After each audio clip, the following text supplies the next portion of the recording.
We gonna dip. We country. We gonna dip. We gonna dub. We gonna dip. We gonna dub. So come on and join us. We can lead this in spirit. This is an invitation to join us.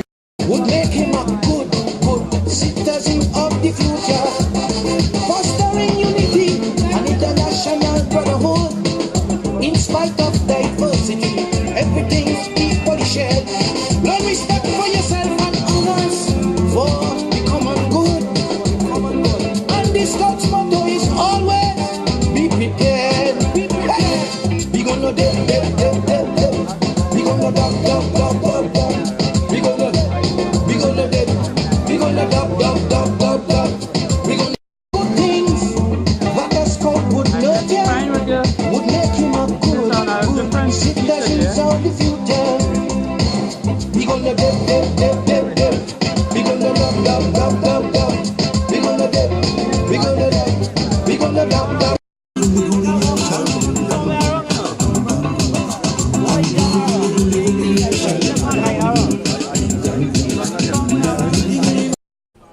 Introduce yourself, please, sir.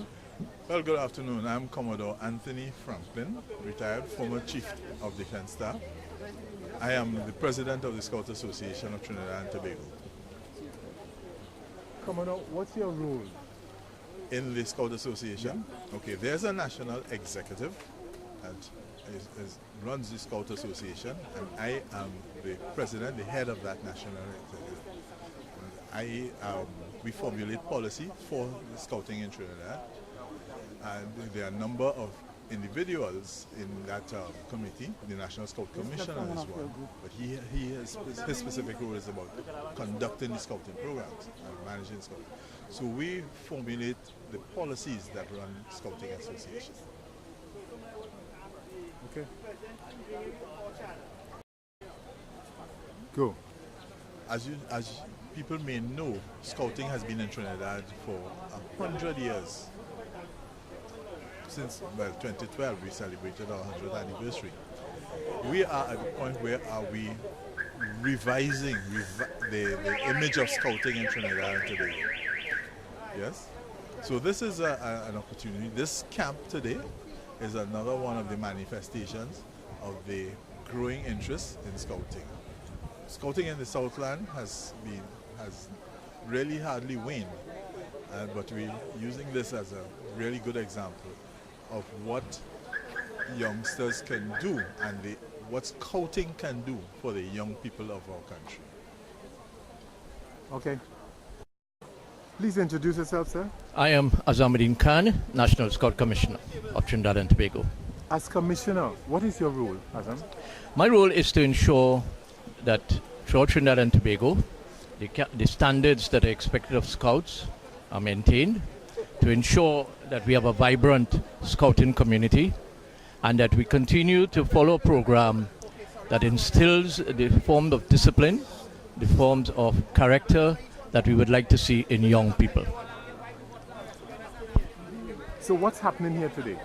Today is one of many activities throughout Trinidad and Tobago.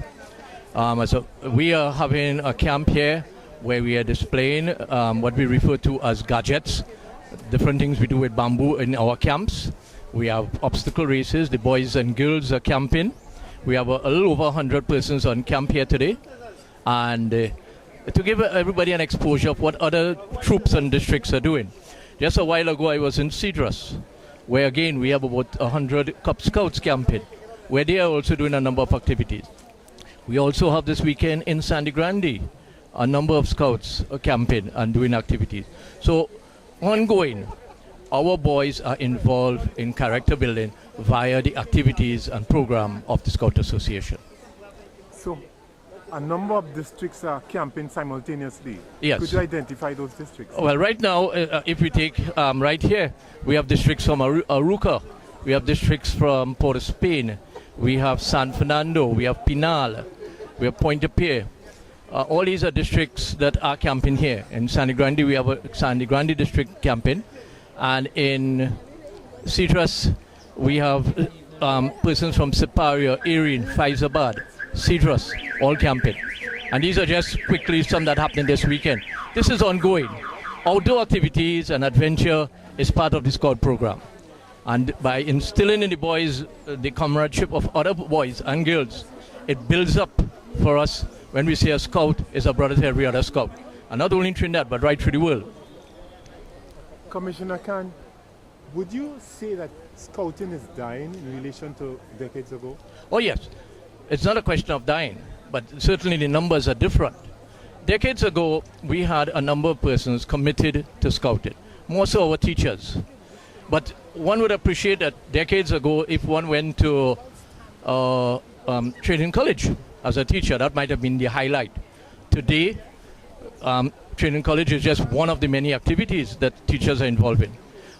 They're doing their DPED, they're doing the BAs, they're doing the BSc, and we have one of our leaders right here that is involved in his PhD. That takes up a lot of time, and as a result of that, we are not having enough leaders coming forward to assist in filling those vacuums. So we are working, the numbers are a lot less. Vibrancy is there. The fundamentals are being practiced, the principles, etc.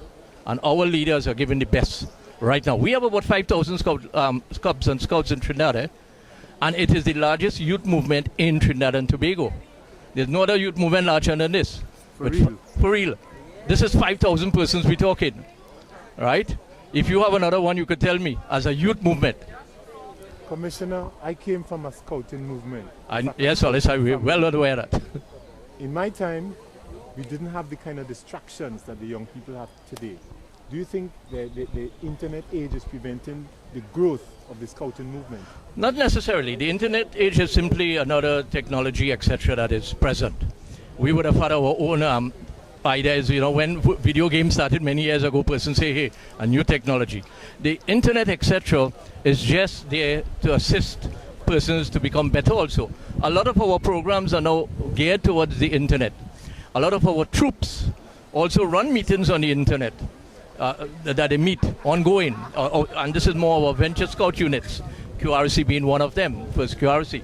So we use the internet to advise what's happening. Today's function, that the fact that the president is going to be coming here today, was only known 2 days ago. Through the internet and Facebook, everybody suddenly knew this, that he would be in Palmiste. So it's a plus for us. We are planning our programs and our badges, etc., along those lines also. So those are not the distractions. The distraction is that there may be persons and other elements in our society that are trying to attract these boys away from Scouting. And that is what we have to work against. There are persons on the block just waiting to say, hey, come. But we are saying, we have a program, it has been here for 100 years. 100 years mean that, and it's still running, it has to be a good program. It just didn't die. It is a good program. Internationally, we have about 40 million Scouts. And I think it's important also to remember that all our leaders are not paid. This is all a voluntary movement. And therefore, everybody gives of their own time. And that is what we need from persons, to come forward, assist us. The boys and girls are no problem, we have them. Right? And if I could use one of the old quotes that you yourself may know, Hollis, is, where are the men to lead today, sparing an hour too. Villages and slums are calling come. Here are the boys indeed. Who can tell what they may become if only the men would lead? We need men and women to come out and assist us to continue this great movement of Scouting. Introduce yourself. A pleasant good evening. Stop. Start again. Yeah, a pleasant good evening. My name is Roland Hall, Councillor for Palmiste Hermitage and some areas in La Romaine. Palmiste Park falls directly into my electoral district. And because of this, I sit on the management committee of Palmiste Park.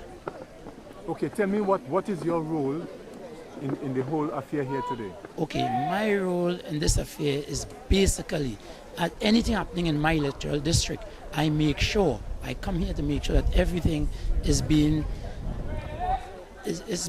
handled in a way that the park is not being abused. Everything is in order, as when we give people permission to use the park, they keep it in the way they ask them to keep it. With the scouts, we don't have any problem as such, because the scouts, they are trained to tidy up after the duty.